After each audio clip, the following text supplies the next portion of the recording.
व्याख्यामुद्रां करसरसिजै पुस्तकं शङ्खचक्रे बिभ्रद्भिन्नस्फटिकरुचिरे पुण्डरीके निषण्णः अम्लानश्रीरमृतविशदैरंशविप्लावयन् मामाविर्भूयादनगमहिमा मानसे वागधीशः। नमस्ते प्राणेश प्रणतविभवायामनिमगाः नमस्वामिन् रामप्रियतमनमन् गुरुगुण नमस्तुभ्यं भीमप्रबलतमकृष्णेष्ट भगवन् नमः श्रीमन्वध्वप्रदिश सुदर्शन्नो जय जय श्रीगुरुभ्यो नमः।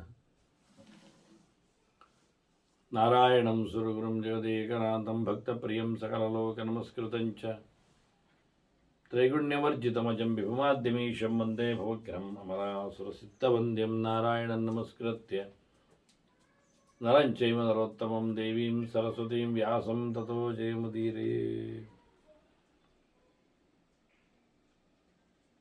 ವೇದವ್ಯಾಸರ ಮಹಾಭಾರತದ ಚಿಂತಕರಿಗೆ ವಂದನೆಗಳು. ಶಾಂತಿ ಪರ್ವದ 455ನೆಯ ಪ್ರವಚನ. ಯಾಜ್ಞವಲ್ಕ್ಯರ ಚಿಂತನೆಗಳು, ಯಾಜ್ಞವಲ್ಕ್ಯ ಸ್ಮೃತಿ. ಆ ಲೆಕ್ಕದಲ್ಲಿ ಯಾಜ್ಞವಲ್ಕ್ಯ ಗೀತೆ ಜನಕರಾಜನಿಗೆ ತಿಳಿಸಿಕೊಟ್ಟ ಕೆಲವು ಮಾತುಗಳು ಪ್ರಕೃತಿಯ ಬಗ್ಗೆ.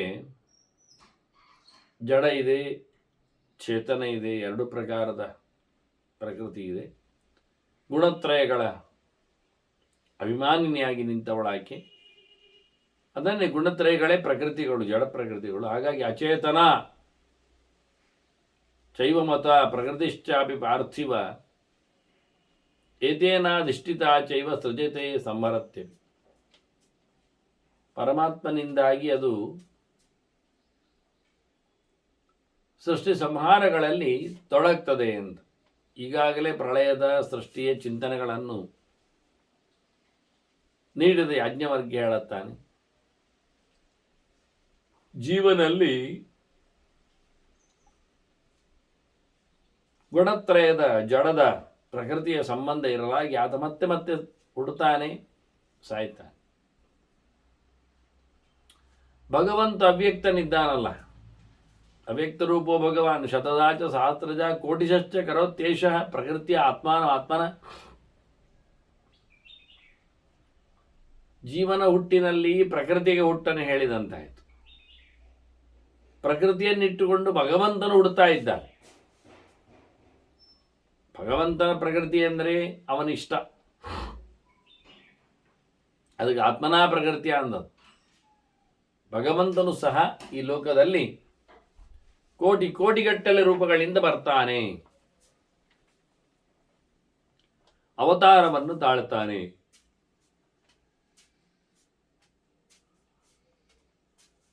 ಮನುಷ್ಯರಲ್ಲಿ ಗುಣತ್ರಯದ ಪ್ರಭಾವಗಳು ಇರಲಾಗಿ ಅದರ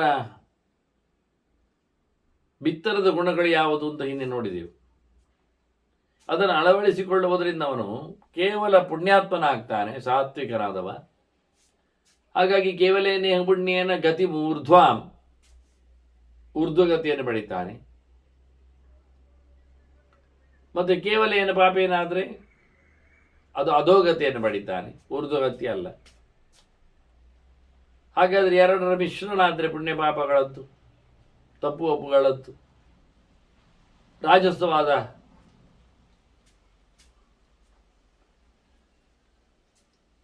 ಗುಣಲಕ್ಷಣ ಎಂದರ್ಥ. ಹಾಗಾದರೆ ಇದರಿಂದ ಪುಣ್ಯ ಪಾಪ ಏನೋ ಅನುಷ್ಯಂ ವಾಸ್ತವವಾಗಿ. ಇದರಲ್ಲಿ ಒಂದು ವಿಶೇಷ ಇದೆ. ಇದರಲ್ಲಿ ಗುಣತ್ರಯಗಳಲ್ಲಿ ಮಿಶ್ರಣ ಬರ್ತದೆ ಅಂತ.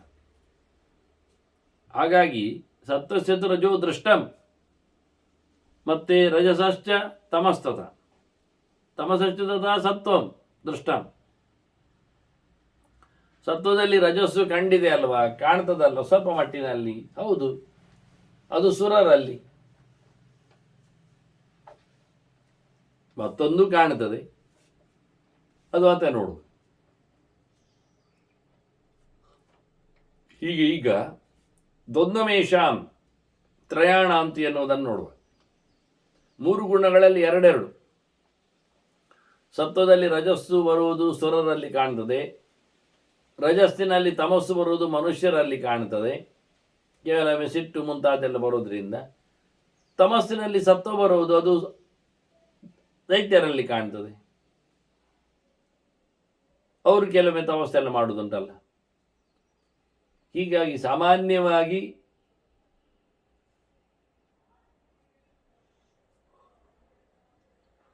ಮುಂದಿನ ಗುಣಗಳ ಸಂಬಂಧ ಬರ್ತದೆ. ಸತ್ವಕ್ಕೆ ರಜಸ್ಸಿನಕ್ಕೂ, ರಜಸ್ಸಕ್ಕೆ ತಮಸ್ಸಿನದ್ದು, ತಮಸ್ಸಿಗೆ ಸತ್ವದ್ದು ಅಂತ. ಇವುಗಳು ಅಲ್ಪಮಟ್ಟಿನಲ್ಲಿ ಎರಡೆರಡು ಸೇರುವುದುಂಟು. ಅದನ್ನು ಅವ್ಯಕ್ತ ಅಂತ ಕರೀತಾರೆ. ಅಂದರೆ ಕಾಣುವುದಿಲ್ಲ, ಈಶತ್ ಸ್ವಲ್ಪವೇ ಇರುವುದರಿಂದ. ಹಾಗಾಗಿ ಅವ್ಯಕ್ತ ಸತ್ವ ಸಂಯುಕ್ತ ಸತ್ವ ಇದೆ, ಅದರಲ್ಲಿ ಅವ್ಯಕ್ತವಾಗಿ ರಜಸ್ಸು ತಮಸ್ಸಿದೆ, ಕಾಣುವುದಿಲ್ಲ. ಕಾಣುವಂಥ ಸತ್ವ ಹೆಚ್ಚು ಕಾಣುವಂಥದ್ದು ಹೊರಗಿನಿಂದ. ಹೀಗಿದ್ದಾಗ ದೇವಲೋಕ ಮೃಜಂತಿ ತೇ, ಆಗ ಅವರು ದೇವಲೋಕಕ್ಕೆ ಹೋಗ್ತಾರೆ. ಅಜಯ್ ರಜಸ್ಸಿಗೆ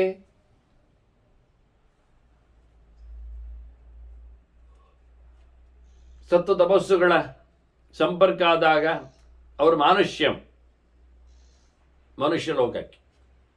ಹಾಗೆ ರಜಸ್ಸಿಗೇನೆ ತಮಸ್ಸು ಹೆಚ್ಚು ಸತ್ವ ಕಡಿಮೆಯಾಗಿ ಬಂದಾಗ ಅದು ತಿರಿಯಗ್ಯುವನಿಗೆ, ಪ್ರಾಣಿಗಳ ಪ್ರಪಂಚಕ್ಕೆ. ಇದು ಯಾವುದೂ ಲೌಕಿಕವಾಗಿ ಅಥವಾ ಬಾಕ್ಯವಾಗಿ ಭೌತಿಕವಾಗಿ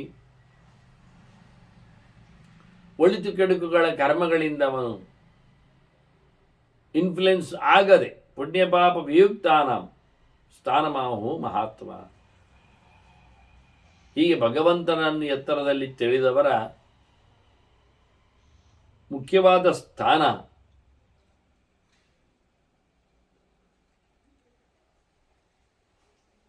ಈ ಪುಣ್ಯ ಪಾಪಗಳಿಗೆ ಕಾರಣವಾದ ತ್ರಿಗುಣಗಳಿಂದ ದೂರ ಆಗಿರುವಂಥದ್ದು. ಅಂಥವರಿಗೆ ಶಾಶ್ವತಂಚ ಅಭಿಯಂಚೈವ ಅಕ್ಷಯಂಚ ಅಮೃತಂತತ ಅಂತ. ಅಮೃತ ಸ್ಥಾನ ಅದು, ಅಕ್ಷಯ ಸ್ಥಾನ ಅದು, ಅವ್ಯಯ ಸ್ಥಾನ ಅದು, ವಾಸ್ತವವಾಗಿ ಶಾಶ್ವತವಾಗಿ ನೆಲೆಗೊಳ್ಳುವಂಥದ್ದು ಮುಕ್ತವಾದ ಸ್ಥಾನವನ್ನು ಬಹಳ ಸ್ಪಷ್ಟವಾಗಿ ಯಾಜ್ಞವಲ್ಕ್ಯರು ಚಿಂತನೆಯಲ್ಲಿ ತರ್ತಾರೆ. ಅದು ಜ್ಞಾನಿನ, ವಿಶೇಷವಾಗಿ ಸಾಂಖ್ಯರ ಬಗ್ಗೆ ಹೇಳಿದ್ರಿಂದ ಇದನ್ನು ಚಿಂತನೆಯಲ್ಲಿ ತಂದು ಜ್ಞಾನಿನ ಸಂಭವಂ ಸ್ಥಾನಂ ಅವರಣಂ ಅಚ್ಯುತಂ. ಈ ಸ್ಥಾನ ಹಾಳಾಗುವುದಿಲ್ಲ, ಅವರಿಗೆ ಚ್ಯುತಿಯನ್ನು ಕೊಡುವುದಿಲ್ಲ. ಅಂತ ಉತ್ತಮವಾದ ಸ್ಥಾನವದು. ಅತೀಂದ್ರಿಯಂ, ಅಲ್ಲಿ ಬಾಹ್ಯವಾದ ಇಂದ್ರಿಯಗಳಿಗೆ ಜಾಗ ಇಲ್ಲ. ಅದರೊಟ್ಟಿಗೆ ಅದು ಮುಖ್ಯವಾಗಿ ಅಬೀಜಂಚ್, ಮತ್ತೆ ಹುಟ್ಟಿ ಬರುವುದಿಲ್ಲ ಆ ಸ್ಥಾನದಲ್ಲಿ. ಜನ್ಮ ಮೃತ್ಯು ತತ್ವ ತಮೋನುದಂ, ಹುಟ್ಟು ಸಾವುಗಳ ನೋವನ್ನೇ ಇಲ್ಲ ಮಾಡ್ತದೆ.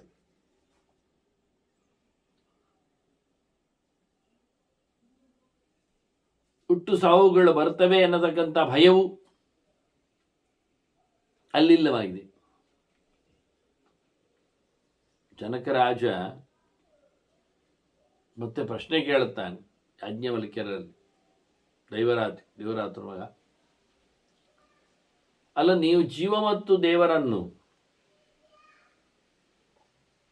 ಒಂದೇ ಪ್ರಕಾರವಾಗಿ ಹೇಳಿದ್ದೀರಿ, ಇಬ್ಬರಿಗೂ ಹುಟ್ಟು ಇಲ್ಲ, ನಾಶವಿಲ್ಲ ಅಂತ. ಅನಾದಿನಿಧನೋ ಏತೌ ಉಭೌ ಏವ ಮಹಾಮತೆ, ಇಬ್ಬರಿಗೂ ಹುಟ್ಟಿಲ್ಲ ಸಾವಿಲ್ಲ ಅಂತ ಆಗಿಬಿಟ್ರೆ. ಅಮೂರ್ತಿವಂತವು ಅಚಲವು ಅಪ್ರಗಂಭ್ಯ ಗುಣಗಳು, ಇಬ್ಬರಿಗೂ ದೇಹ ಎನ್ನುವುದು ಎರವಲು ಹೊರಗಿನಿಂದ.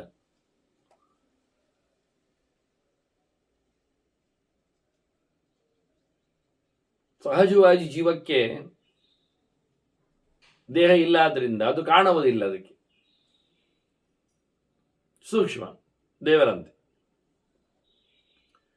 ಹಾಗಾಗಿ ದೇವರು ಸಹ ಅಚಲ ಪ್ರತಿಷ್ಠಾನ, ಅದೊಂದು ಜೀವನ. ಇಬ್ಬರಲ್ಲಿ ಯಾವುದೇ ರೀತಿಯಾದಂತಹ ಗುಣಗಳು ಬಂದು ಹೋಗುವುದಾಗಲಿ,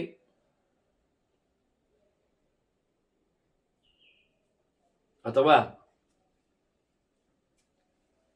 ದೋಷಗಳಿಗೆ ವಿಶೇಷವಾಗಿ ಅವರನ್ನು ವ್ಯತ್ಯಾಸಗೊಳಿಸುವಂತಹ ವಿಕಾರಗಳಿಗೆ ಒಡ್ಡುವುದಿಲ್ಲ. ಹಾಗಾಗಿ ಒಬ್ಬನನ್ನು ಪರಮಚೇತನ ಕರೆಯುವುದು, ಇನ್ನೊಬ್ಬನನ್ನು ಅಚೇತನ ಕರೆಯುವುದು ಯಾಕೆ? ಚೇತನಮಾನ ತಥಾಚೈಕ. ನಿಜವಾಗಿ ಇಬ್ಬರಲ್ಲಿಯೂ ಅಗ್ರಾಹ್ಯವೂ ಋಷಿಶಾರ್ದೂಲ ಕಥಂ ಏಕೋಹಿ ಅಚೇತನ. ಇಬ್ಬರು ಸಿಗುವುದಿಲ್ಲ ನಮಗೆ ಹಿಡಿಲಿಕ್ಕೆ, ನೋಡಲಿಕ್ಕೆ. ಹಾಗಾಗಿ ಒಬ್ಬನ ಅಚೇತನ ಯಾಕೆ?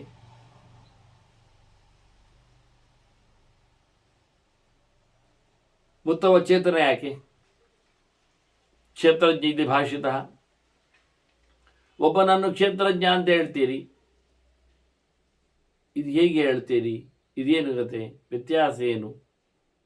ಜೀವನಿಗೂ ದೇವರಿಗೂ ಶಬ್ದ ವ್ಯತ್ಯಾಸ ಇಲ್ಲ, ಸರಿ ಇಲ್ಲ.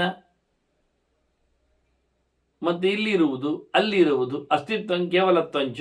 ಅಲ್ಲಿರುವುದು ಅಂದರೆ ಮೋಕ್ಷ ಅಂತ ಅರ್ಥ. ವಿನಾಭಾವಂತ ದೈವಶ. ಮತ್ತೆ ಇಲ್ಲಾಗುವುದು ಇಲ್ಲಾಗುವುದರಿಂದ ಹುಟ್ಟು ಸಾವುಗಳು ಇಲ್ಲ ಆಗುವುದು. ಅದು ಇದ್ದರೇನೆ ಕೆಲವೊಮ್ಮೆ ಚಂದ ಅಂತ ಜೀವನಿಗೆ ಬಂದು ಹೋಗಲಿಕ್ಕೆ ಬರ್ತದೆ. ನಾಟಕವಿಲ್ಲದಿದ್ದರೆ ವೇಷ ಹಾಕುವುದು ಯಾಕೆ? ಹಾಗಾಗಿದೆ ಇದು ವೇಷ ಹಾಕಲಿಕ್ಕೆ. ಮತ್ತೆ ದೈವತಾನಿಜಮೇ ಬ್ರೂಹಿ ದೇಹಂ ಯಸ್ಯ ಆಶ್ರಿತಾನಿಮೆ. ನನಗೆ ಅವರ ಅಸ್ತಿತ್ವದ ಬಗ್ಗೆ,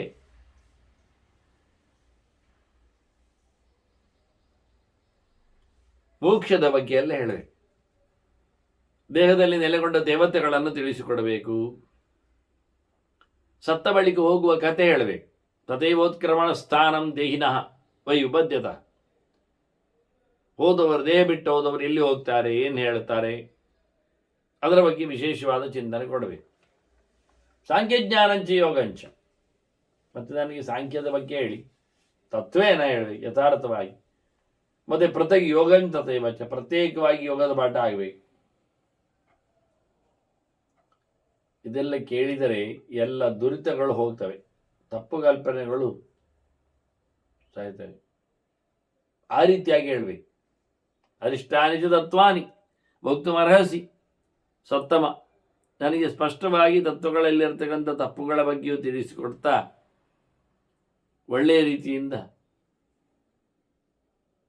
ಅಲ್ಲ ಹೇಳಿಕೊಡಬೇಕು ಅಂತ ನನಗೆ ಗೊತ್ತಿರಬೇಕಲ್ಲ ಅಂತ. ನಿಮಗೆ ಗೊತ್ತುಂಡು ಅಂತಾನೆವ. ವಿದಿತಂ ಸರ್ವಮೇದತ್ತೆ ಪಾಣೋ ಅಮಲಗಮ್ಯತ. ನಿಮಗೆ ಋಷಿಗಳಿಗೆ, ಅದಕ್ಕೆ ಋಷಾರ್ದೂಲ ಅಂತ ಕರೆದಿದ್ದಾನೆ, ಒಳ ಕಣ್ಣಿನಿಂದ ಕಾಣುತ್ತದೆ, ತಿಳ್ಕೊಳ್ಳಿಕ್ಕೆ ಬರ್ತದೆ. ನೀವು ಕೊಡಬೇಕು. ನಿಮಗೆ ಕೈಯಲ್ಲಿ ನೆಲ್ಲಿಕಾಯಿ ಅಂತ ಇವೆಲ್ಲ ವಿಷಯಗಳು ಗೊತ್ತು. ಇದೆಲ್ಲ ಮಾಮೂಲಿ ಕೊಡತಕ್ಕಂಥ ದೃಷ್ಟಾಂತ. ಅದು ಅಂಗೈಯಲ್ಲಿರುವ ನೆಲ್ಲಿಕಾಯಿ ಅಂತೆ ಅಂತ. ಅಂದರೆ ನೆಲ್ಲಿಕಾಯಿ ಅಂಗೈಯಲ್ಲಿದ್ದರೆ ಅದನ್ನು ಏನು ಸಹ ವ್ಯತ್ಯಾಸ ಇಲ್ಲ ಹೇಳಲಿಕ್ಕೆ ಬರ್ತದೆ. ನೋಡಿಕೊಂಡು ಕಣ್ಣು ಕಾಣ್ತದೆ. ಕಣ್ಣಿಗೆ ಕಾಣದ ವಸ್ತು ಆದರೂ ವಿಷಯ ಬೇರೆ. ಕಣ್ಣಿಗೆ ಕಾಣುವ ವಸ್ತು ಇಷ್ಟು ಸಣ್ಣದು ಬೇರೆ, ತಿರುಗಿಸಿ ನೋಡಲಿಕ್ಕೆ ಆಗ್ತದೆ. ಹಾಗಾಗಿ ಆಮಲಕಿ ಅಂದರೆ ನೆಲ್ಲಿಕಾಯಿಯನ್ನು ಬಹಳ ಸುಲಭವಾಗಿ ಕೈಯಲ್ಲಿ ಹಿಡ್ಕೊಂಡವ ಪರಿಪೂರ್ಣವಾಗಿ ಅದರ ದರ್ಶನ ಮಾಡಿ ಏನು ಹೇಗೆ ಎಂಥದ್ದು ಅಂತ ಹೇಳಿ ಬರಲ್ಲ. ಹಾಗೆ ನಿಮಗೆ ಇವೆಲ್ಲ ವಿಷಯಗಳು ಸಿದ್ಧವಾಗಿದೆ. ಅದನ್ನು ಕೇಳಿ ತಿಳಿದಿದ್ದೀರಿ. ಅದನ್ನು ಸುಲಭವಾಗಿ ನೀವು ಕಂಡ ವಿಷಯವನ್ನು ನಮಗೆ ಹೇಳಬೇಕಲ್ಲ ಅಂತ ಹೇಳಿ ಇದು ಮತ್ತೆ ಪ್ರಶ್ನೆ ಮಾಡ್ತಾನೆ ಯಾಜ್ಞವಲ್ಕ್ಯರ ಹತ್ರ. ಅವರು ಉತ್ತರ ಹೇಳ್ತಾರೆ. ಇದೆಂಥದಕ್ಕೆ ಅಚೇತನ, ಇದೆಂಥದಕ್ಕೆ ಚೇತನ, ಇದೆಂಥದ್ದು ದೇವರು, ಇದೆಂಥದ್ದು ಜೀವ, ಇದೆಂಥದ್ದು ವ್ಯತ್ಯಾಸ ಎಲ್ಲ ಹೇಳಿದ್ದಕ್ಕೆ ನೋಡು ಮಾರೆ, ಒಂದಕ್ಕೆ ಗುಣದ ಸಂಬಂಧ ಉಂಟು, ಇನ್ನೊಂದಕ್ಕೆ ಇಲ್ಲ. ಆಯ್ತಾ?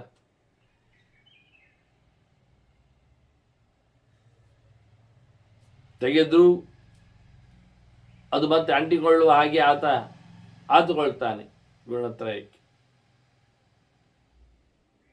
ಈ ಗುಣತ್ರಯದ ಯಾವುದೇ ಪ್ರಕಾರದ ಲೇಪಕ್ಕೆ ಸಂಬಂಧಕ್ಕೆ ಒಳಗಾಗದವನು ಭಗವಂತ. ಹಾಗಾಗಿ ಪ್ರಧಾನನಾದ ಚೇತನನ ಬಗ್ಗೆ ಹೇಳಲಿಲ್ಲರಾಗಿ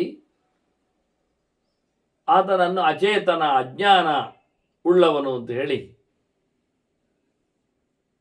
ಗಮನಿಸಿದ್ದಾರೆ. ವಾಸ್ತವವಾಗಿ ನ ಶಕ್ಯ ನಿರ್ಗುಣಸ್ತಾತ ಗುಣೀಕರ್ತಂ ವಿಷಾಂಪತಿ.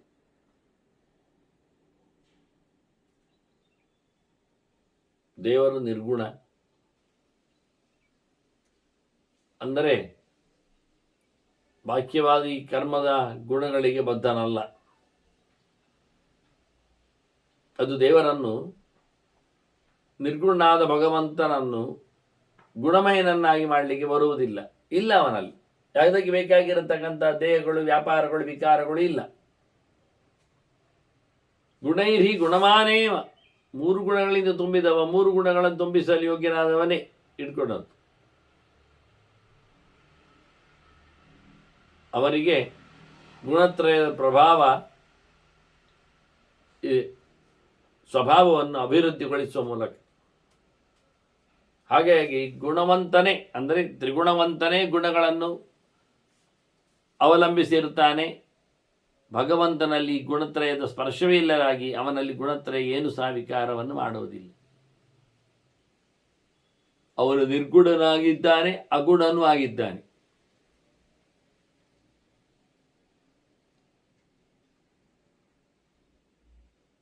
ಜೀವರಿಗೆ ಬೇಕಾದ ಹುಟ್ಟು ಸಾವಿಗೆ ಸಂದರ್ಭಪಟ್ಟಂತಹ ಗುಣಗಳಿಂದ ದೂರನಿದ್ದಾನವ. ಪ್ರಕೃತಿಯ ಗುಣಗಳಿಂದ ಆಚೆ ಇದ್ದಾನೆ. ಗುಣ ಸ್ವಭಾವಸ್ತು ಅವ್ಯಕ್ತ. ಈ ಜೀವ ಗುಣ ಸ್ವಭಾವದಲ್ಲೇ ಕೂತವ.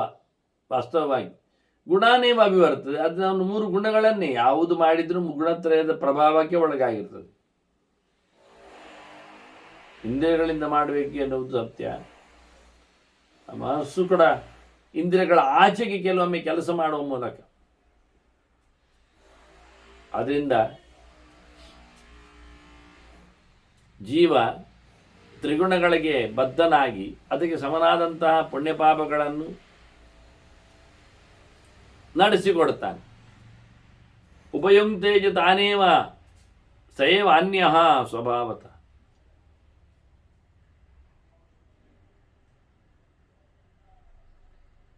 ಗುಣತ್ರಯದ ಉಪಯೋಗ ಮಾಡಿಕೊಳ್ಳುತ್ತಾನೆ ಜೀವ.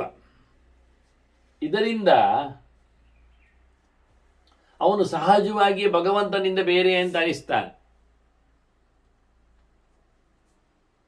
ಸ್ವಯಂ ಗುಣಗಳನ್ನು ಅನುಭವಿಸ್ತಾನೆ, ಅದನ್ನು ಅನುಕೂಲಕರವಾಗಿ ಉಪಯೋಗಿಸಿಕೊಳ್ಳುತ್ತಾನೆ. ಹೀಗೆ ಗುಣತ್ರಯಬದ್ಧನಾದ ಜೀವನ ಚಿಂತನೆಯನ್ನು ಹೇಳುತ್ತೆ. ಅವನಿಗೆ ಈ ಕೃಷ್ಣ ಗುಣದ ಪ್ರಭಾವದಲ್ಲಿ ಇಲ್ಲ ಅಂತ ಹೇಳಿ ಆತ ದೇವರ ಬಗ್ಗೆ ತಿಳ್ಕೊಂಡ್ರು ಸಹ ತನ್ನನ್ನೇ ಬಹಳ ದೊಡ್ಡ ಜನರನ್ನಾಗಿ ಮಾಡಿಕೊಳ್ತಾನೆ. ನಮತ್ತ ಪರಮೋಸ್ತಿ ನಿತಿಮೇವಾಭಿಮನ್ಯತೆ. ನನಗಿಂತ ದೊಡ್ಡವರು ಯಾರಿಲ್ಲ ಅಂತ ತಿಳ್ಕೊಂಡು ಬಿಡ್ತಾನೆ. ಇದು ಗುಣತ್ರಯದ ಬಹಳ ದೊಡ್ಡ ಪ್ರಭಾವಗಳು. ಅನೇನ ಕಾರಣೇನ ಇದದು ಅವ್ಯಕ್ತಂ ಸ್ಯಾದ್ ಅಚೇತನಂ. ನಾವಿದಕ್ಕೆ ಅದನ್ನು ದಡ್ಡ ಅಂತ ಹೇಳುವುದು, ಅಚೇತನ ಅಂತ ಕರೆಯುವುದು. ವ್ಯಕ್ತವಾಗಲಿಲ್ಲ ಅದರದ್ದು ಅರಿವು ಅಂತ ಹೇಳಿ ಹೇಳುವಂಥ. ದೇವರ ಬಗ್ಗೆ ಶುದ್ಧವಾದ ಅರಿವು ಇಲ್ಲದೇ ಇರಲಾಗಿ ಜೀವ ಎನ್ನುವುದನ್ನು ದೇಹ ಉಂಟು ಹೇಳಿದರು. ದೇಹದಲ್ಲಿ ವ್ಯಾಪ್ತಿಯ ಅಭಿವ್ಯಕ್ತಿಯ ವ್ಯವಸ್ಥೆ ಇಲ್ಲದೆ ಅಲ್ಲಾಗಿ ಅಚೇತನ, ಜಡ ಅಂತ ಹೇಳಿಬಿಡ್ತೀವಿ. ನಿತ್ಯತ್ವಾತ್ ಅಕ್ಷರತ್ವಾಚ್ಚ ಕ್ಷರತ್ವಾತ್ ನ ತದನ್ಯಥ. ದೇವರು ನಿತ್ಯನಿದ್ದಾನೆ, ವಾಸ್ತವವಾಗಿ ಅಕ್ಷರನೂ ಇದ್ದಾನವ. ಆದರೆ ಇಲ್ಲಿ ಸೇರಿದಾಗ ದೇಹವನ್ನು ಕಳ್ಕೊಳ್ಳೋದ್ರಿಂದ ಅಕ್ಷರ ಆಗ್ತಾನೆ. ದೇಹವನ್ನು ಕಳ್ಕೊಳ್ಳೋದ್ರಿಂದ ನಿತ್ಯ ಅಲ್ಲ ಅನಿತ್ಯ ಅಂತ ಅನಿಸಿಕೊಳ್ಳುತ್ತಾನೆ. ಆದ್ದರಿಂದ ಅವನು ಸದಾಶ್ವರನ ನಿತ್ಯತ್ವಾತ್ ಅಕ್ಷರತ್ವಾಚ ಎನ್ನುವುದನ್ನು ಏಕಪ್ರಕಾರ ಮಾಡಿಕೊಂಡ್ರೆ ಮುಕ್ತಿಯಲ್ಲಿ ಅಕ್ಷರನಾಗುವವನು ದೇಹವನ್ನು ಕಳ್ಕೊಳ್ಳಿಕ್ಕೆ ಸಂಸಾರದಲ್ಲಿ ಇದ್ದದ್ದರಲ್ಲ, ಸಂಸಾರದಲ್ಲಿ ದೇಹವನ್ನು ಕಳ್ಕೊಂಡದ್ರಿಂದ ಅವನು ನಿತ್ಯ ಅನಿಸುವುದಿಲ್ಲ ದೇಹತಃ. ಹೀಗೆ ದೇವರ ಬಗ್ಗೆ, ಜೀವರ ಬಗ್ಗೆ ನಾ ತದನ್ಯತ ಅಂತೇಳಿ ಅವನ ಪ್ರಕಾರ ಅಲ್ಲ, ಅವನಂತ ಅಲ್ಲ ಅಂತ. ಇವನಿಗೆ ಕ್ಷರಧರ್ಮ ಇರ್ಲಿಕ್ಕೆ ಹೋಗಿ ಕ್ಷರ ಸರ್ವಾಣಿ ಭೂತಾನಿ ಅಂತ ಹೇಳಿದ್ದ ನೆಲೆಯಲ್ಲಿಯೇ ಕ್ಷರಧರ್ಮ ಇರ್ಲಿಕ್ಕೆ ಹೋಗಿ ದೇವರ ಮುಖ ಅಲ್ಲಿ ಇಲ್ಲ ಎನ್ನುವುದನ್ನು ತೋರಿಸಿಕೊಡ್ತಾನೆ ಮುಖ್ಯವಾಗಿ. ಮತ್ತೆ ವಾಸ್ತವವಾಗಿ ಯದಾತ್ಮಾನಂ ನ ಜಾನೀತೆ ತದಾತ್ಮಾಭಿ ನ ಮುಚ್ಯತೆ. ಸರ್ವಗತನಾದ ಅಂತರ್ಯಾಮಿಯಾದ ಭಗವಂತನನ್ನು ಯಾವಾಗ ತಿಳಿಯುತ್ತಿಲ್ಲ ಅವನು ಮತ್ತೆ ಅಲ್ಲಿಯೇ ಸೋಲ್ತಾನೆ, ಮೋಕ್ಷವನ್ನು ಪಡೆಯುತ್ತಿಲ್ಲ. ಪ್ರಪಂಚದ ವಿಷಯಗಳಿಂದ ಬಿಡುಗಡೆ ಪಡೆಯಲಿಕ್ಕೆ, ಮೋಕ್ಷವನ್ನು ಪಡೆಯಲಿಕ್ಕೆ ದೇವರ ಅನುಗ್ರಹ ಒಂದೇ ಸಾಕು ಮುಖ್ಯವಾಗಿ. ಅವನು ದೇವರನ್ನು ತಿಳ್ಕೊಳ್ಳದೇ ಇರೋದ್ರಿಂದ ಮೋಕ್ಷವನ್ನು ಹೇಗೆ ಪಡೆಯಬಲ್ಲ? ಆಗುವುದು. ದೇವರು ಎಲ್ಲದರ ರೂವಾರಿಯಾದರೂ ಅವನು ಅದನ್ನು ಸಂಬಂಧಪಟ್ಟು ಮಾಡುವುದಿಲ್ಲ. ಕರ್ತೃತ್ವಾಚಾಪಿ, ಮುಖ್ಯವಾಗಿ ಭಗವಂತನ ಬಗ್ಗೆ ಹೇಳುವಾಗ ಎಲ್ಲದರ ಕರ್ತೃಸ್ವಾಮಿ ಭಗವಂತ ಇದ್ದಾನೆ ಅಂತ. ತತ್ವಾನಾಂ, ಮುಖ್ಯವಾಗಿ ತತ್ವ ಸೃಷ್ಟಿ ಆರಂಭದಲ್ಲಿ ಚತುರ್ಮುಖಾದಿಗಳನ್ನು ಹೇಳಿದ್ದು ಏನು ಹೇಳುವ? ಪ್ರಕೃತೀನಾಂ, ವಾಸ್ತವವಾಗಿ ಕರ್ತೃತ್ವಾಚಾಪಿ ತತ್ವಾನಾಂ ತತ್ವಧರ್ಮ ತತ್ವಚ್ಯತೆ. ಈ ತತ್ವಗಳನ್ನೆಲ್ಲ ಸೃಷ್ಟಿ ಮಾಡಿದ್ದರಿಂದ ಭಗವಂತನ ತತ್ವಧರ್ಮ ಅಂತಲೇ ಹೇಳ್ತೇವೆ ನಾವು. ಆಯಾ ತತ್ವಗಳಿಗೆ ಸಂಬಂಧಪಟ್ಟಂಥ ಧರ್ಮ ಉಳ್ಳವನು. ಹೀಗೆ ಯೋಚನೆ ಮಾಡ್ತಾ ಭಗವಂತನ ಬಗ್ಗೆ ಎಲ್ಲವನ್ನು ನಡೆಸಿದವನು ಅಂತ ಹೇಳಿಕೊಂಡು ಹೇಳುವುದಕ್ಕಿಂತ ಮತ್ತು ಅವನಲ್ಲಿ ಪ್ರಕೃತಿ ಭಾವಗಳಿವೆ. ಅದರಿಂದ ಕರ್ತೃತ್ವಾಚಾಪಿ ಪ್ರಕೃತೀನಾಂಚ ಪ್ರಕೃತಿ ಧರ್ಮ. ಹೀಗೆ ಪ್ರಕೃತಿಯ ಧರ್ಮದಲ್ಲಿ ಅದು ಬರಬೇಕಾದರೆ ವಾಸ್ತವವಾಗಿ ಬಹಳ ಸಣ್ಣದಾಗಿದ್ದಾನೆ. 8ನೇ ಒಂದು ಅನಿಸಿಕೊಳ್ಳುವ ಹಾಗೆ ಅಷ್ಟಮಾಂಶದ ಚಿಂತನೆ ಅಂತ ಸೃಷ್ಟಿಯ ಆರಂಭದಲ್ಲಿ ಬರುವ ಹಾಗೆ ಭಗವಂತ ಪ್ರಕೃತಿಯ ಧರ್ಮದಲ್ಲಿ ಇಲ್ಲ, ಪ್ರಕೃತಿಯನ್ನು ಸೃಷ್ಟಿ ಮಾಡಿದ್ದಾನೆ. ದುಡ್ಡಿದ್ದವನನ್ನು, ಇಟ್ಕೊಂಡವನನ್ನು, ಸಂಬಂಧ ಪಡೆದವನನ್ನು ದುಡ್ಡಿನವ ಅಂತ ಹೇಳಿಕೊಳ್ಳುವ ಹಾಗೆ ಭಗವಂತ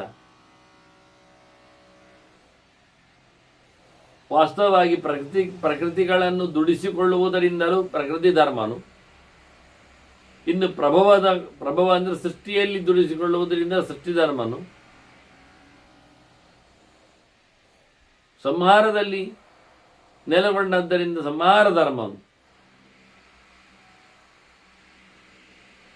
ಮತ್ತು ಹೇಳುವುದಾದರೆ ಸೃಷ್ಟಿಯಾಗಿ ಕಾರಣನಾದ ಭಗವಂತನ ಬಗ್ಗೆ ಬೀಜ ಧರ್ಮ ಅಂತೇವೆ. ಹೀಗೆ ಬೀಜ ಧರ್ಮನು ವ್ಯವಸ್ಥಿತವಾಗಿ ಆಗಿದ್ದು ಭಗವಂತ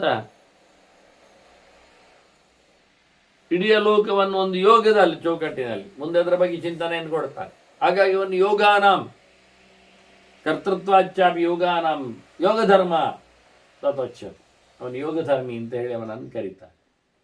ತಿಳ್ಕೊಳ್ಳಿಕ್ಕೆ ಬೇಕಾಗ್ತದೆ. ಆದರೆ ಜೀವ ಅವನು ಬೀಜತ್ವಾತ್, ಬೀಜ ಧರ್ಮ ಹೇಳ್ಬೋದು ಅಂದರೆ ಅವನು ಹುಟ್ಟುವುದರಿಂದ, ದೇವರು ಎಲ್ಲಕ್ಕೆ ಕಾರಣನಾದ್ದರಿಂದ ಭಗವಂತನನ್ನು ನಾವು ಬೀಜಂ ಅಭಿಯಂ ಅಂತ ಹೇಳ್ತೇವೆ. ಅನಾಶ್ಯವಾದಂಥ ಬೀಜವನ್ನಾಗಿ ವ್ಯಂಜಕವಾದಂಥ ಈ ಜಗತ್ತಿಗೆ ಅವನು ಅಭಿವ್ಯಂಜಕನಾಗಿದ್ದಾನೆ ಅಂತ. ಜೀವ ಅವನೇಗಿದ್ದಾನೆ ವಾಸ್ತವವಾಗಿ. ಅವನು ತಾನು ಹುಟ್ಟಿ ಬರ್ತಾನೆ, ಬರಲೇಬೇಕಾಗ್ತದೆ.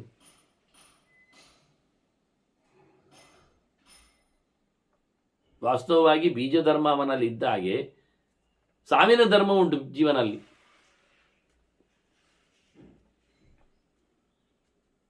ಭಗವಂತನಂತೆ ಅಲ್ಲ, ಅವನು ಹುಟ್ಟಿಗೆ ಬರ್ತಾನೆ, ಪ್ರಳಯ ಧರ್ಮ ಉಂಟು, ಸಾವನ್ನು ಪಡಿತಾನೆ. ಆದ್ದರಿಂದ ಬೀಜತ್ವಾತ್ ಪ್ರಕೃತಿತ್ವಾಚ್ಚ ಪ್ರಳಯತ್ವಾಚ್ಚ ಪ್ರಳಯತ್ವಾ ತಥೈವಚ. ಇನ್ನೂ ಒಂದು ಹೇಳೋದಾದರೆ ಜೀವನಲ್ಲಿ ಭಗವಂತನಿಂದ ವಿಲಕ್ಷಣತ್ವ. ಅವನು ಪ್ರಳಯ ಮಾಡಿ ಪ್ರಳಯ ಧರ್ಮ ಉಳ್ಳವ, ಇವ ಪ್ರಳಯದಲ್ಲಿ ಸೋರಿ ಪ್ರಳಯ ಧರ್ಮ ಉಳ್ಳವ. ಅವ ಸೃಷ್ಟಿ ಮಾಡಿ ಸೃಷ್ಟಿ ಧರ್ಮದವ, ಇವ ಸೃಷ್ಟನಾಗಿ ಸೃಷ್ಟಿ ಧರ್ಮದವ. ಅವನು ಪ್ರಕೃತಿಯನ್ನು ನಿಯಮಿಸುತ್ತಾ ಪ್ರಕೃತಿ ಧರ್ಮ, ಇವ ಪ್ರಕೃತಿಯಲ್ಲಿ ಸೇರಿಕೊಂಡು ಪ್ರಕೃತಿ ಧರ್ಮ. ಉಪೇಕ್ಷಕತ್ವಾಚ್ಚ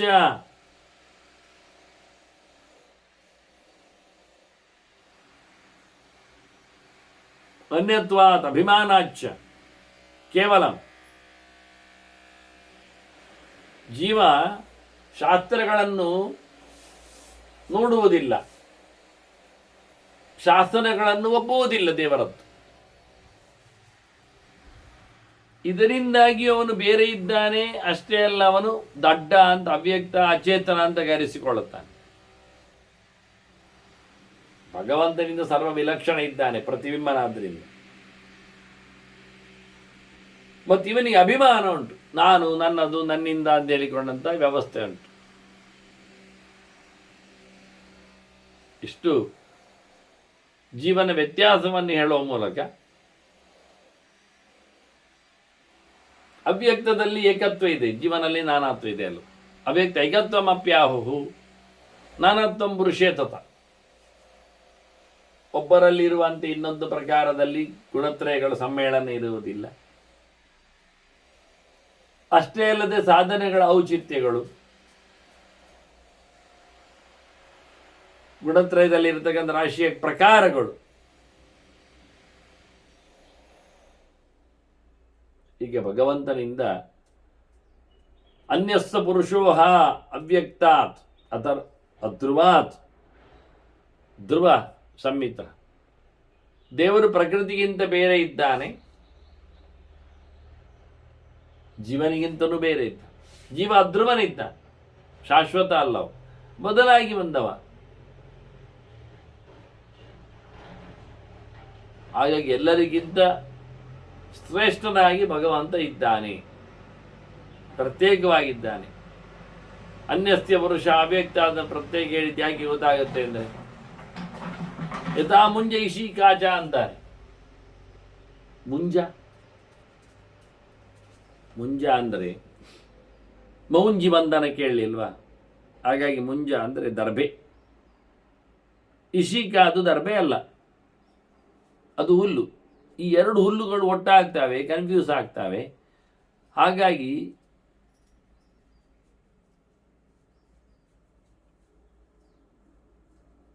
ಇಶೀಕಾವನ್ನೇ ದರ್ಬೆಯನ್ನಾಗಿಸಿ ಬಿಡ್ತಾರೆ ಕೆಲವೊಮ್ಮೆ, ಗೊತ್ತಾಗದೆ. ದರ್ಬೆ ಇಲ್ಲದಿದ್ದರೆ ಇಶೀಕಕ್ಕೂ ಸ್ಥಾನಮಾನ ಇದೆ. ಆದರೆ ಇಶೀಕ ಹೆಚ್ಚಾಗಿ ನೆಲಕ್ಕೆ ತಟ್ಟಿ ಮಾಡಲು, ಚಾಪೆ ಮಾಡಲು ಉಪಯೋಗಿಸ್ತಾರೆ. ಉದ್ದನೆಯ ಹುಲ್ಲು ಇಶೀಕ, ಅದಕ್ಕಿಂತ ಸ್ವಲ್ಪ ಗಿಡ್ಡನೆ ಬರುವಂಥದ್ದು ಮುಂಜ. ಈ ಮುಂಜ ಮತ್ತು ಇಶೀಕ ಒಟ್ಟೊಟ್ಟು ಬೆಳೆದರೆ ಅವುಗಳನ್ನು ಗುರುತಿಸುವುದು ಭಾರಿ ಕಷ್ಟ.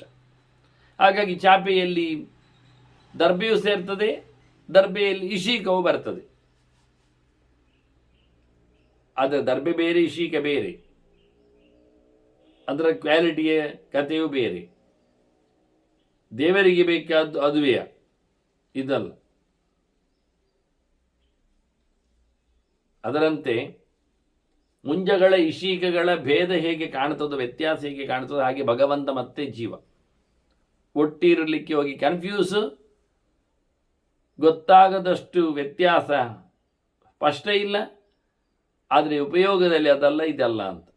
ಉಪನಯನಾದಿಗಳ ಸಂಸ್ಕಾರಗಳಲ್ಲಿ ಮುಂಜ ಬರಬೇಕು ಅಂದರೆ ಇಶೀಕ ಬರುವುದಲ್ಲ. ಮನೆ ಕೆಲಸಕ್ಕಾಗಿ ಚಾವಣಿ ಮಾಡಲಿಕ್ಕೆ, ತಟ್ಟಿ ಮಾಡಲಿಕ್ಕೆ ಎಲ್ಲ ಅದಕ್ಕೆ ಇಶೀಕ ನಡೀತದೆ. ಈ ರೀತಿಯಾಗಿ ಎರಡು ಜಾತಿಯ ಗಿಡವನ್ನು ಚಿಂತನೆಗೆ ತಂದು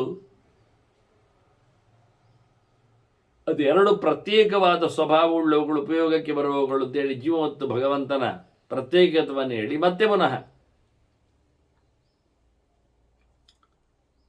ಮಶಗೋದುಮರ ದೃಷ್ಟಾಂತ ಹಿಂದೆ ಕೊಟ್ಟಿದೆ ಯಾಜ್ಞವಲ್ಕ್ಯ. ಹತ್ತಿಯ ಕಾಯಿಯಲ್ಲಿ ಹುಳಗಳ ರಾಶಿ ಅಥವಾ ಹತ್ತಿಕಾಯಿಗೆ ನೊಣಗಳು ಬರ್ತವೆ. ಈಗ ಹತ್ತಿ ಮತ್ತೆ ನೊಣ ಅದು ಎರಡು ಪ್ರತ್ಯೇಕ ಒಂದೇಯ? ಪ್ರತ್ಯೇಕ. ಅಷ್ಟೇ ಅಲ್ಲದೆ ಬೇರೆ ಕಡೆಯಲ್ಲಿಯೂ ನಮಗೆ ಅವುಗಳ ಪ್ರತ್ಯೇಕ ಇರುವುದು ಕಾಣಲಿಕ್ಕೆ ಬರ್ತದೆ. ಆದರೆ ಯಾರು ಗೊತ್ತೇ ಆಗುವುದಿಲ್ಲ ಹಣ್ಣಿನ ಒಳಗೆ ಇರತಕ್ಕ ಹುಳಗಳ ರಾಶಿ.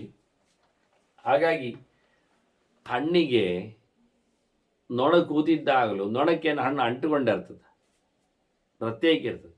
ಆದರೆ ಯಾರದು ಪಕ್ಕ ಹೇಳುತ್ತಾರೆ, ಕಾಯಿ ತುಂಬ ನೋಡಿದಾಗ ಹುಳವೇ ಕಾಣ್ತದೆ ಕೆಲ. ಹೀಗೆ ಕಾಯಿ ಬೇರೆ ಹುಳ ಬೇರೆ, ಹೇಗೆ ಮುಂಜೆ ಬೇರೆ ಇಶಿಕೆ ಬೇರೆ, ಒಂದೇ ನಮೂನೆಯ ಹುಲ್ಲು ಕಡ್ಡಿಗಳು ಒಂದರ ಪಕ್ಕ ಒಂದು ಇಡ್ಲಿಕ್ಕೆ ಹೋಗಿ ಅದನ್ನು ತೆಗೆಯುವಾಗ ಪರಿಶುದ್ಧಗೊಳಿಸುವಾಗ ಹೋಮಕ್ಕಾಗಿ ಆದಾಗ ದರ್ಬೆಯನ್ನು ಮುಂಜವನ್ನು ಮುಡ್ತಾರೆ, ಅದು ಖಾಲಿ ಊರವಲಾಗಿರುತ್ತೆ, ಅದನ್ನು ಬದಿಗೆ ಹಾಕ್ತಾರೆ ಇಶಿಕ. ಅದರಂತೆ ತಿನ್ನತಕ್ಕಂತಹ ಪ್ರಾಣಿ, ತಿನ್ನಲು ಬಿಡುವ ವಸ್ತು ಇದೆರಡು ಪ್ರತ್ಯೇಕವಾಗಿ ಇದೆ. ಜೀವಭೇದವನ್ನು ಪರಮಾತ್ಮನಿಗಿಂತ ವಿಲಕ್ಷಣನಾಗಿರುವುದನ್ನು, ಪರಮಾತ್ಮ ಅದಕ್ಕಿಂತ ಬಹಳ ಉತ್ತಮನಾಗಿರುವುದನ್ನು ಅರ್ಥ ಮಾಡಿಕೊಳ್ಳಲಿಕ್ಕಾಗ್ತದೆ. ಮತ್ತೊಂದು ದೃಷ್ಟಾಂತ ಮತ್ಸ್ಯೋದಕ ದೃಷ್ಟಾಂತ ಹಿಂದೆ ಹೇಳಿತ್ತು. ಮೀನು ನೀರಿನಲ್ಲಿದೆ, ಮೀನು ನೀರಲ್ಲ. ಆದರೆ ಮೀನು ನೀರಿನಲ್ಲಿದ್ದರೂ ಮೀನಿನ ಲೇಪ ಇಲ್ಲ ಅದಕ್ಕೆ. ನಾವೇನು ಹೇಳ್ತೇವ, ಮೀನಿಗೆ ಈಗ ಚಳಿ ಆಗ್ತದೆ, ಜೋರು ಚಳಿ ಆಗ್ತದೆ ಅಂತ.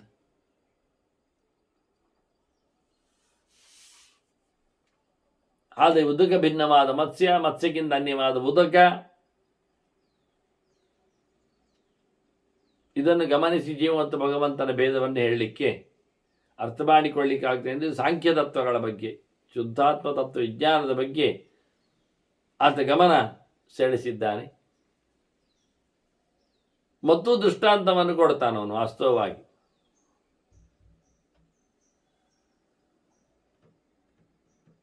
ಬೆಂಕಿ ಮತ್ತು ಒಲೆ. ಬೆಂಕಿ ಒಲೆಯಲ್ಲಿ ಇದೆ, ಬೆಂಕಿ ಬೇರೆ ಒಲೆ ಬೇರೆ ಅಲ್ವಾ? ಉಖ ಅಂತ ಕರೀತಾರೆ ಅದನ್ನು. ಇನ್ನೂ ಒಂದು ದೃಷ್ಟಾಂತದಿಂದ ಚಿಂತನೆ ತರ್ತಾರೆ. ಪುಷ್ಕರ ಪಲಾಶ, ಕಮಲದೆಲೆ ಅಥವಾ ಕಮಲವೇ ಪುಷ್ಕರ, ನೀರಿನಲ್ಲಿದ್ದ ಕಮಲದಂತೆ ಅಂತ. ನೀರು ಬಿಟ್ಟಿರ್ಲಿಕ್ಕೆ ಆಗುವುದಿಲ್ಲ ಕಮಲದ ಅಸ್ತಿತ್ವದಲ್ಲಿ. ಅದು ನೀರು ಬಿಟ್ಟಿಲ್ಲದ ಕಮಲಕ್ಕೆ ನಾವೇನು ಗುಣತ್ರಯಾತೀತವಾದ ಪಟ್ಟಿಯನ್ನು ಕಟ್ಟುವುದಿಲ್ಲ.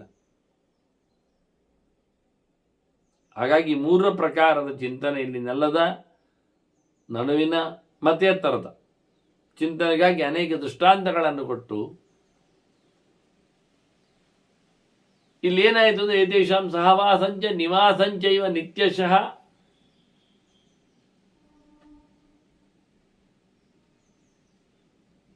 ಯಥಾರ್ಥೇನ ಅದ್ವಶ್ಯತಿ.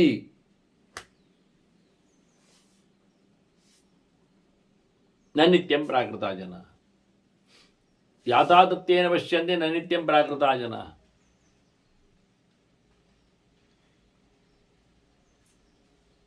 ಇದರಲ್ಲಿ ನೀರಿನಲ್ಲಿ ಮತ್ತು ಹಣ್ಣಿನಲ್ಲಿ ಒಟ್ಟಿಗೆ ಇರುವುದನ್ನು ಗಮನಿಸುವುದಿಲ್ಲ. ಆದ್ದರಿಂದ ಗಮನಾಭಾವದಿಂದ ಸಹವಾಸವಿದೆ. ನಿವಾಸ ಅಂದರೆ ನಿರ್ಲಿಪ್ತತನ, ಅದು ಗೊತ್ತಾಗೋದಿಲ್ಲ. ಹಾಗಾಗಿ ಜೀವ ದೇವರೊಟ್ಟು ಇರ್ಲಿಕ್ಕೆ ಹೋಗಿ ತಾನು ಬೇರೆ ಎನ್ನುವುದನ್ನು ಗಮನಿಸದೆ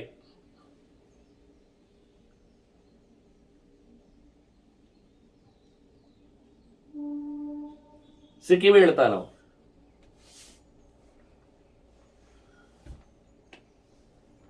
ಪ್ರಾಕೃತ ಜನರು ಈ ಸ್ಲೈಟ್ ಡಿಫರೆನ್ಸ್ ನೋಡುವುದಿಲ್ಲ, ಗೊತ್ತು ಮಾಡಿಕೊಳ್ಳುವುದಿಲ್ಲ.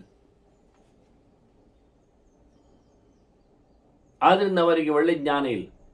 ಸಾಂಖ್ಯದ ಬಗ್ಗೆ ಹೇಳೋದಾದ್ರಿವ ಯತ್ ಅನೇತೇವ ಪಶ್ಯಂತಿ ನ ಸಮ್ಯಕ್ ತೇಷು ದರ್ಶನ. ವಿರೋಧವಾಗಿ ಕಾಣುವವರಿಗೆ ಹಣ್ಣನ್ನೇ ಹುಳ ಅಂತ ಹೇಳುದ? ಆಗುದು. ಹಣ್ಣಿನಲ್ಲಿ ಹುಳಗಳು.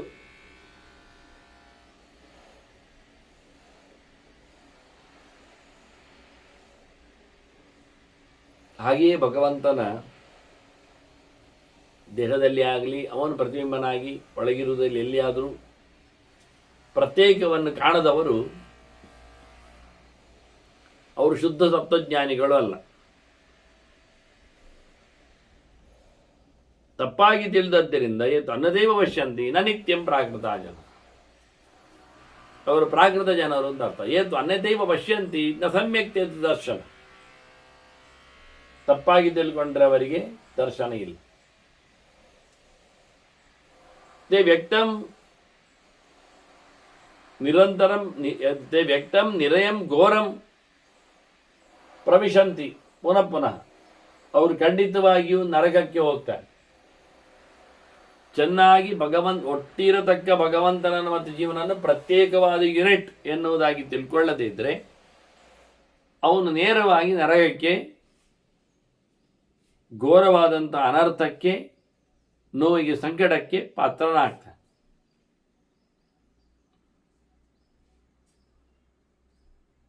ಹೀಗಾಗಿ ಚೆನ್ನಾಗಿ ತಿಳಿದವರು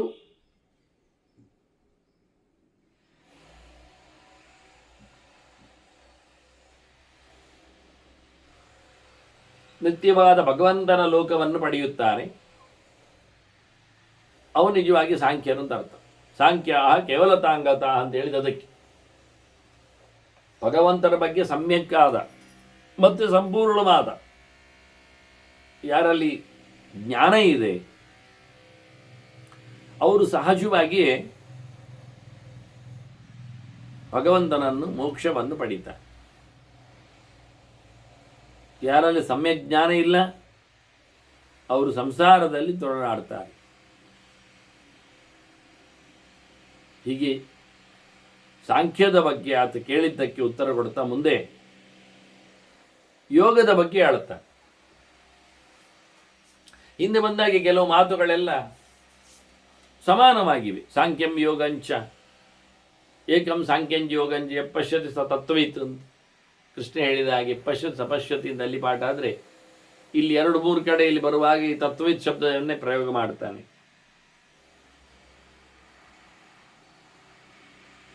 ಇಲ್ಲಿ ಮಗದೊಮ್ಮೆ ಯೋಗಿ ಸಾಧನೆಗಳ ಬಗ್ಗೆ ಅದರ ಬಲಾಬಲ ಚಿಂತನೆಯನ್ನು ಮತ್ತೊಮ್ಮೆ ಈತ ಕೇಳಿದಾಗ ಯಾಜ್ಞವಲ್ಕ್ಯರು ಮಾಡುತ್ತಾರೆ.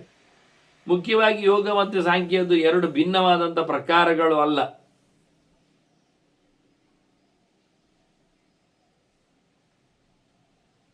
ಅದು ಚಿಂತನೆಯಲ್ಲಿ ಬಂದಾಗಲೇ ಯೋಗವಾಗಿ ತೆರೆಯಬೇಕು. ಸಾಂಖ್ಯ ತಿಳಿದಾಗಲೇ, ತಿಳುವಳಿಕೆ ಬಂದಾಗಲೇ ಅದರಲ್ಲಿ ಸಹಜವಾದಂತಹ ಸ್ಪರ್ಶ ಯೋಗದಟ್ಟಿ ಆಗಬೇಕು. ಅದನ್ನು ಸಾಂಖ್ಯ ಮತ್ತು ಯೋಗ ಪ್ರತ್ಯೇಕವಾದ 2 ಕವಲುಗಳು, ಪ್ರತ್ಯೇಕವಾದ 2 ಸಾಧನೆಗಳು ಅಂತೆಲ್ಲ ಹೇಳಲಿಕ್ಕೆ ಬರುವುದಿಲ್ಲ, ಆಗುವುದಲ್ಲ ಅದು ಅನ್ನೋ ಮಟ್ಟಿನಲ್ಲಿ ಸಾಂಖ್ಯಯೋಗದ ಬಲಾಬಲದ ಚಿಂತನೆಯಲ್ಲಿ ಬಹಳಷ್ಟು ಸ್ಪಷ್ಟವಾದ ಮಾತುಗಳನ್ನು 2 ದಾರಿಗಳು ತಿಳಿಯುವುದು ಒಂದು ಕಡೆ, ಧ್ಯಾನ ಕರ್ಮ ಪ್ರಕಾರಗಳು ಒಂದು ಕಡೆ ಅಲ್ವೇ ಅಲ್ಲ. ತಿಳಿದವನೇ ತಿಳಿದು ಮಾಡುವಾಗ ಸರಿಯಾಗಿ ಅವನಿಗೆ ಬೋಧ ಆಗ್ತದೆ, ಮಾಡಲಿಕ್ಕೆ ಬರ್ತದೆ ಅಂತ ಅರ್ಥ ಆಗ್ತದೆ. ತಿಳಿದದ್ದು ಸಮ ಅಂತ ಆಗ್ತದೆ. ತಿಳಿದವನು ಮಾಡೋದಿಲ್ಲ ಅಂದರೆ ಅವನಿಗೆ ಮಾಡಿದ್ದು ಗೊತ್ತಾಗುವುದಿಲ್ಲ. ಯೋಗದಲ್ಲಿ ಅವನಿಗೆ ಅರ್ಥ ಆಗಲಿಕ್ಕಿಲ್ಲ, ಸೋಲ್ತಾನೆ. ಇನ್ನೊಬ್ಬರ ಯೋಗದಲ್ಲಿ ಅವನ ದರ್ಶನವನ್ನು ಉಪಯೋಗಿಸಲಿಕ್ಕೆ ಬರುವುದಿಲ್ಲ. ಹಾಗೆ ಅರಿವು ತುಂಬದೇ ಮಾಡಿಕೊಂಡದ್ದನ್ನು ಕೆಲವೊಮ್ಮೆ ಸಂಪ್ರದಾಯ ನೋಡಿದ್ದು ಅಂತ ಅಲ್ಲಿ ಸಿಕ್ಕಿ ಬೀಳ್ತಾರೆ. ಹೀಗಾಗಿ 2 ಸಹ ಅರಿವು ಇದ್ದವನು ಪ್ರಯೋಗದಲ್ಲಿ ಅದನ್ನು ತರಲೇಬೇಕು, ಪ್ರಯೋಗ ಇದ್ದವನು ಅರಿವಿದೆ ಪ್ರಯೋಗ ಮಾಡುವಂತಿಲ್ಲ ಹೇಳುಕೊಳ್ಳಿಕ್ಕೋಸ್ಕರ ಏಕಂ ಸಾಂಖ್ಯಂಜ ಯೋಗಂಜ ಅಪಶ್ಯತಿ ಸಪಶ್ಯತಿ ಅಂತ ತಿಳಿಸಿದ್ದಾರೆ. ಹೀಗೆ ಇನ್ನು ಯೋಗದ ಪ್ರಕಾರಗಳ ಬಗ್ಗೆ ಧ್ಯಾನದ ನೆಲೆಯಲ್ಲಿ ಅದಕ್ಕೆ ಆಂತರಂಗಿಕವಾದ ಬಲ ಇದೆ ಅಂತ ಅರಿವಿನಿಂದ ಭಗವಂತನನ್ನು ಪಡೆಯುವಲ್ಲಿ ಬೇಕಾಗಿರತಕ್ಕಂಥ ಬಲವನ್ನು ಪಡೆಯಲಿಕ್ಕೆ ಯೋಗವನ್ನು ತಿಳಿಸಿಕೊಡುತ್ತಾರೆ. ಹೀಗೆ ಯಾಜ್ಞವಲ್ಕ್ಯರು ಅನೇಕ ಜನಕರಾಜರನ್ನು ಭೀಷ್ಮರಿಲ್ಲಿ ಸಂವಾದದಲ್ಲಿ ತರ್ತಾರೆ, ಮುಂದಕ್ಕೂ ಹಿಂದೆಯಲ್ಲಿ ತಂದಿದ್ದಾರೆ. ಹಾಗಾಗಿ ಒಬ್ಬೊಬ್ಬರ ಪ್ರಶ್ನೆಯ ಉತ್ತರಗಳಿಗೆ ಸಂಬಂಧಪಟ್ಟಂತೆ ಅವರವರ ರಾಜರ ನೆನಪನ್ನು ಮಾಡಿಸುವ ಮೂಲಕ ಧರ್ಮರಾಜನಿಗೆ ಬಹಳ ಹಳೆಯ ರಾಜಋಷಿಗಳಿವರು, ಅವರ ಜೊತೆಯಲ್ಲಿ ಲೋಕದಲ್ಲಿ ನಡೆದಿರತಕ್ಕಂಥ ಬಹಳ ಉತ್ತಮರ ಋಷಿ ಮುನಿಗಳ ವಿಶೇಷವಾದ ಮಾತುಗಳನ್ನು ಆತ ನೆನಪಿಗೆ ತರ್ತಾನೆ. ಭೀಷ್ಮ ಸಂವಾದಗಳನ್ನು ಹೇಳುವ ಮೂಲಕ ಅದಕ್ಕೆ ಸತ್ಯತೆಯನ್ನು ಹೇಳಿಕೊಟ್ಟಾಗಿ, ಇತಿಹಾಸಗಳಲ್ಲಿ ನಡೆದ ಘಟನೆಗಳನ್ನು ಮೆಲುಕು ಹಾಕಿದಾಗೆ. ಅಂದರೆ ರಾಜರ ಋಷಿಗಳ ಸಂಬಂಧ ಆಗುವುದನ್ನು ಸಹಜವಾಗಿ ಹೀಗೆ ಭೀಷ್ಮರು ಧರ್ಮರಾಜನಿಗೆ ಇನ್ನೂ ಅನೇಕ ರಾಜರ ಚರಿತ್ರೆಗಳನ್ನು ಹೇಳುತ್ತಾ, ಅಂತಹ ಚರಿತ್ರೆಗಳನ್ನು ಧರ್ಮರಾಜ ಕೇಳಿ ಉದಾತ್ತವಾದ ರಾಜ್ಯಭಾರ ನಡೆಸಿದ್ದರ ಬಗ್ಗೆ ವೈಶಂಪಾಯನರು ಅವನ ವಂಶದವನಿಗೆ, ಅಂದರೆ ಧರ್ಮರಾಜನ ತಮ್ಮ ಅರ್ಜುನನ ಮಗ, ಅಭಿಮನ್ಯುವಿನ ಮಗ, ಪರೀಕ್ಷಿತನ ಮಗ ಜನಮೇಷ್ಯ, ಅವನಿಗೆ ಹೇಳ್ತಾನೆ. ಈ ಸುದ್ದಿಗಳನ್ನು ಶೌನಕರ ಗರಡಿಯಲ್ಲಿ ನೈಮಿಷಾರಣ್ಯದಲ್ಲಿ ಉಗ್ರಶ್ರವ ಸೂತರು ತಿಳಿಸಿಕೊಟ್ಟಿದ್ದ ಅಂತಹ ಒಂದು ಅದ್ಭುತವಾದ ಮೋಕ್ಷ ಧರ್ಮದ, ಅವಾಂತರ ಧರ್ಮದ ಚಿಂತನೆ ಇಲ್ಲಿ ನಡೆದಿದೆ. ಮುಂದೆ ಅದರ ಯೋಗದ ಅನೇಕ ಪ್ರಕಾರಗಳ ಬಗ್ಗೆ ಬಹಳ ಸ್ಪಷ್ಟವಾದ ಸುಂದರವಾದ ಮಾತುಗಳನ್ನು, ಯಾಜ್ಞವಲ್ಕ್ಯರ ಮಾತುಗಳನ್ನು, ಯಾಜ್ಞವಲ್ಕ್ಯ ಗೀತೆಯನ್ನು ದೇವರಾತಿಗೆ ಹೇಳಿದ ದೇವರಾತನ ಮಗ ಜನಕರಾಜನ ಹೇಳಿದ್ದ ಮಾತುಗಳನ್ನು ನಾವು ಕೇಳುವ. ವಂದನೆಗಳೊಂದಿಗೆ ಶ್ರೀಕೃಷ್ಣ ನಾರಾಯಣ ನಾರಾಯಣ ನಾರಾಯಣ.